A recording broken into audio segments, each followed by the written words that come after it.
వదిలే 15 days ముందే తన శరీరం వదిలాడు అనమాట. సో మా బ్రదర్ యొక్క ధ్యాన స్థలి కూడా అక్కడే ఉంది, జేతవనంలో. ఆయన దగ్గర నిరంతరం ధ్యానం జరుగుతుంటుంది.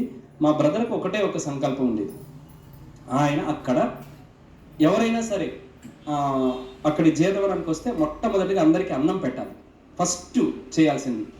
తర్వాత పిరమిడ్స్ ఎప్పుడు 24/7 ఓపెన్లో ఉండాలి. తర్వాత ఏ మాస్టర్ అయినా సరే, ఒక యోగి మన దగ్గరికి వస్తున్నాడంటే ఆ యోగికి వసతి ఉచితంగా ఇవ్వాలి. సో జేతవనంలో అలా 85 పిరమిడ్స్ ఉన్నాయండి. మా బ్రదర్ యొక్క సంకల్ప శక్తితోనే అంత పెద్ద క్షేత్రంగా తీర్చిదిద్దడం జరిగింది. అక్కడ రూమ్స్ ఫ్రీ, ధ్యానము వండుకోవచ్చు, నిరంతరం భోజనం. మా వదిన మా మేడమే ఎంతమంది వచ్చినా భోజనాలు అక్కడ పెడతాం. సో అంత పెద్దగా మార్పు తీసుకొచ్చింది మా జీవితంలో ధ్యానం.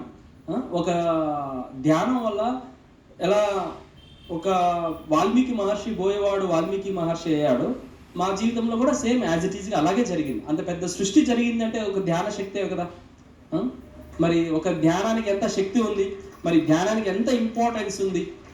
ప్రతి తల్లిదండ్రులు ఇలాంటి యజ్ఞాల యాగాలకు తీసుకురావాలి తన బిడ్డల్ని, కొంచెం బతిమాలని తీసుకురావాలి. ఆ రోజు మా బ్రదరు నేను ఫోన్ చేయగానే ధ్యానమా చక్రం రావడం వల్లనే కదా ఇంత పెద్ద మార్పు వచ్చింది. సో మాలో ఎవరైనా ఒక్కరు చేస్తూ ఒకరు చేయకపోతే ఆ సృష్టి వచ్చేది కాదు అక్కడ.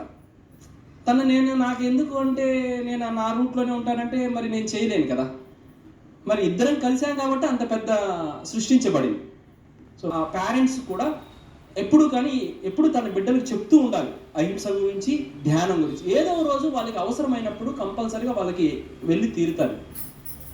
మీకు తెలిసిన వాళ్ళకి అందరికీ కూడా, యువతకి చాలా ఇంపార్టెంట్. ఈరోజు యువత చిన్న చిన్న విషయాలకే సూసైడ్ చేసుకుంటున్నారు. ఏమైతుంది మహా అయితే? ఆ సూసైడ్ చేసుకోవాల్సినంత కర్మ ఎందుకు వచ్చింది? సరైన జ్ఞానం లేకుండా పోవడం. జాబ్ లేదు, అంతకుముందు నీ దగ్గర లేదు కదా, అప్పుడు నువ్వు హాయిగానే ఉన్నావు కదా. ఈరోజు జాబ్ లేకపోతే ఏమెంత పెద్ద అవమానమైంది, ప్రాణం తీసుకునేంత పని ఎందుకు వచ్చింది? వాళ్ళ పోల్చడము, వీళ్ళ పోల్చడము, ఆడింది సంపాదిస్తున్నాడు, వీడింది సంపాదిస్తున్నాడు అని. ఇది చాలా మూర్ఖపు మాటలు. ఎప్పుడు కానీ ఏ తల్లిదండ్రులు కూడా ఎవరిని దయచేసి తిట్టకండి, చెప్పండి ఎంత అవుతుందో అంత. తన ప్రణాళిక ఏదుందో అది కంపల్సరీ చేస్తాడు. ఒక ప్రాణం పోతే తీసుకొస్తావా నువ్వు? నీ బిడ్డను బతికిస్తావా? ఏముంది మళ్ళీ దాంట్లో? ఏమవుతుంది? ఏదో రోజు సాధిస్తాడు, తను తెలుసుకుంటాడు.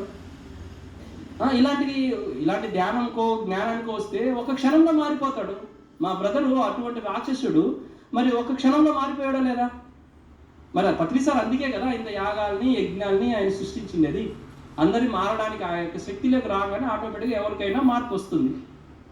సో కాబట్టి కంపల్సరీగా యువతకి ధ్యానం వెరీ ఇంపార్టెంట్. లైఫ్ అంటే ఏంటి, అసలు లైఫ్లో ఏదైనా సాధించవచ్చు, దానికి టైం తీసుకోవచ్చు. అంతేగాని ప్రతిదానికి చలించడము, ప్రతిదానికి ఆత్మన్యూన్యత భావన రావడం, ఇవి చాలా బాగా కంపారిజన్లో బాగా జరుగుతూ ఉంటాయి. పెళ్లి కాలేదని ఒకటి, పెళ్ళి అయిందని ఒక గొడవ, పెళ్ళి కాలేదని ఒక గొడవ, అయితే పెళ్ళి అయిందని ఒక గొడవ. అలా ఉంది ఈ పరిస్థితి అన్నిటికీ. మరి వీటన్నిటికీ ఏదైనా సమాధానం ఉందంటే ఏంది? ధ్యానం. మరి ధ్యానం అనేది కంపల్సరీ కావాలి ప్రతి ఒక్కరికి, ప్రతి యువతకి, ప్రతి విద్యార్థి దశ నుంచే ధ్యానం వెరీ ఇంపార్టెంట్. సో